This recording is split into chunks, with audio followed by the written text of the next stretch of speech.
of other stories of people who positioned themselves. For example, there's a young lady that Elijah comes to, not a young lady, a widow, probably an older lady, that Elijah comes to, and he says to her, you're supposed to feed me, which is nuts anyway. And he goes to her, it's a drought, it's a famine, he says, you're supposed to feed me. She says, I only have enough oil for me and my son. I'm just going to go home and cook some bread and then die. And I don't think she was exaggerating. That's the state of the world at the time. And Elijah swallows hard, and I just bet you he prays to God and says, really, God? Can I go somewhere? I don't want to. Because Elijah cared about people. I imagine he's thinking, really, God? You should make me ask her again. And God says, ask her again. And Elijah says, you're supposed to feed me. You're supposed to make that bread for me. Don't worry about your son and yourself. And I think Elijah had a hard time with that, I'm guessing. But he did it, and he said, this is what you're going to do. But he says, here's what I want you to do. I want you to go collect all the oil that you can. She feeds them, it doesn't run out. And he sends her out to the neighbors. He says she takes all the jars she can, and she goes from house to house to house, and all the jars fill up. And then it's just exactly enough for what they need. And the question that is kind of begged in that story is, what if she got one more jar? What if she got 2 more jars? What if she got 10 more jars? It only went as many jars as she had. What if she had gotten more jars? That was enough. God took care of her. It's not like God played a mean trick on her and said, you didn't get enough jars, you got it. It wasn't that. But you got to wonder. He says, position yourself. She gets a certain amount of jars. What if she's got more? There's a story with Jehoshaphat where God says, I want you to go out and I want you to fight this army. He says, you will not fight the battle. He doesn't say, I'll help you fight the battle. He says, you won't fight the battle. And it's one of those weird stories where when the army of Israel gets there, the enemy has already killed themselves, every single one of them, which is just unbelievably impossible. I mean, think about it. You have an army, they enter into chaos, they start fighting each other. Fine, that can happen. That's entirely impossible. It's a huge army, thousands of people. They get whittled down to 100. At this point, it starts to get pretty implausible. Because if you're one of those 100 left, at some point you're thinking, this is dumb, I'm putting my weapon down and leaving. We're no longer going to win this battle. Why am I still here? I got nothing to gain. You get down to 2 people. We're not talking guns where you can pull the trigger at the same time. We're talking hacking each other with swords. And they both managed to kill each other. Not one survivor? Not one smart guy who stops and says, wait a minute, this is dumb. Not one? That's God, isn't it? Totally, completely. They get there and they're entirely wiped out. But God says, what I want you to do is I want you to march. I want you to go to the battle. He could have said, stay home and it'll be taken care of. He didn't say that. So this army, they march to battle, and there's no battle to fight. So what do they do with all the people they brought?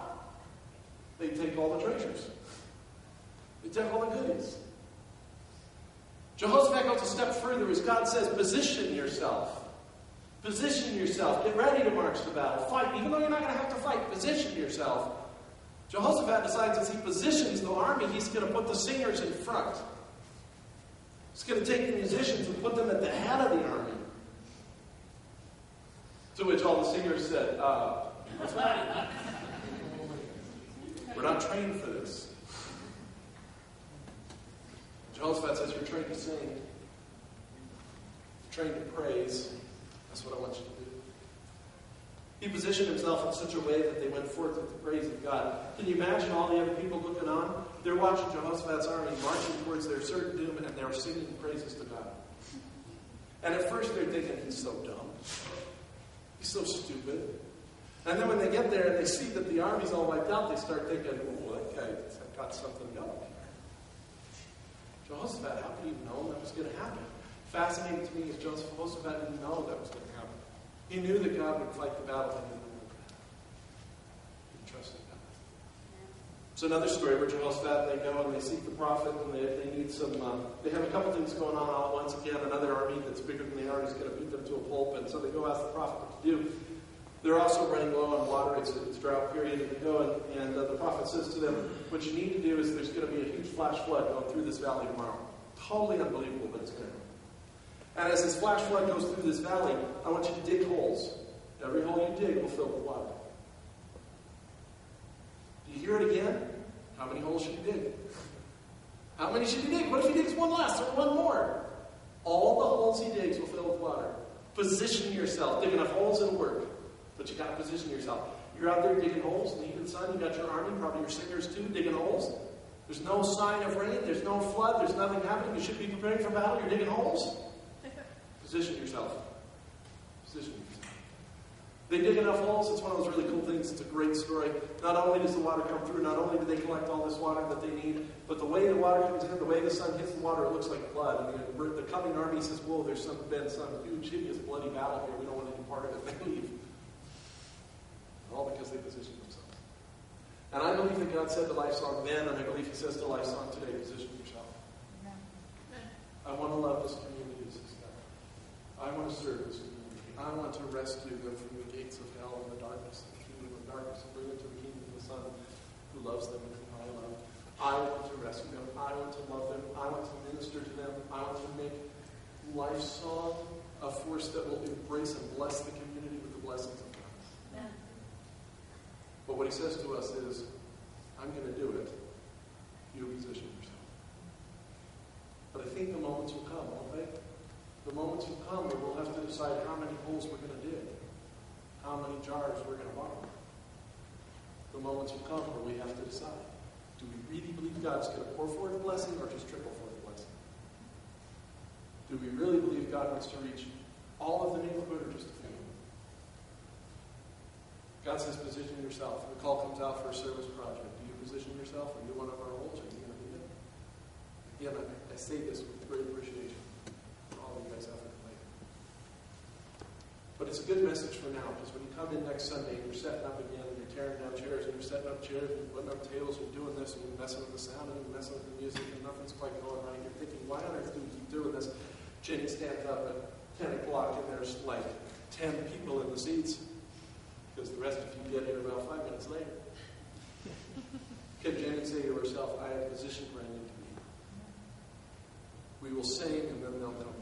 That's typically what happens.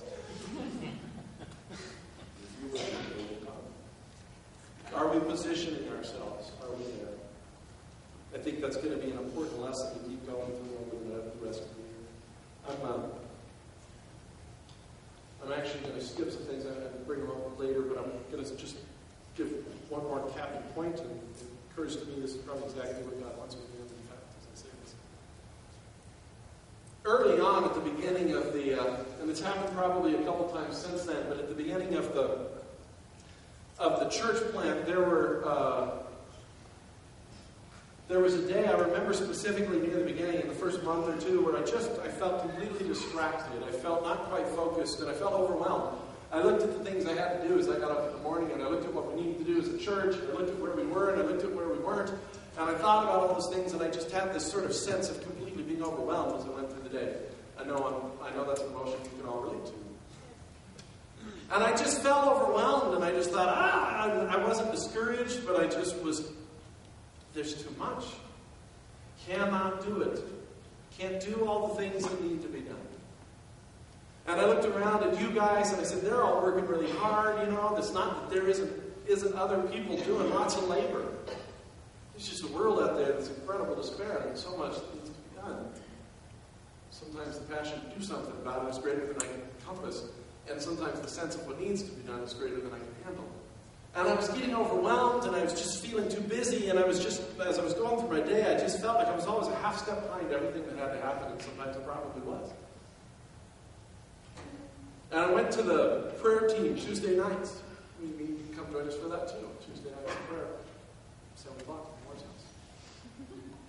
And as I went to that prayer time that night, and I remember I went and I just said, I need you guys to pray for me. I said, I'm not really discouraged, but I'm tired.